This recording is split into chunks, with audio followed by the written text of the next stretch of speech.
Come mai non si vede un cazzo? Lo so che sta registrando.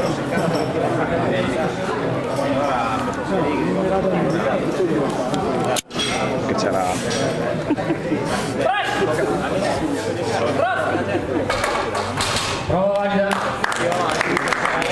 100 grammi 112 e mezzo. In pedana Martini Andrea. Si prepari al zarello maschio.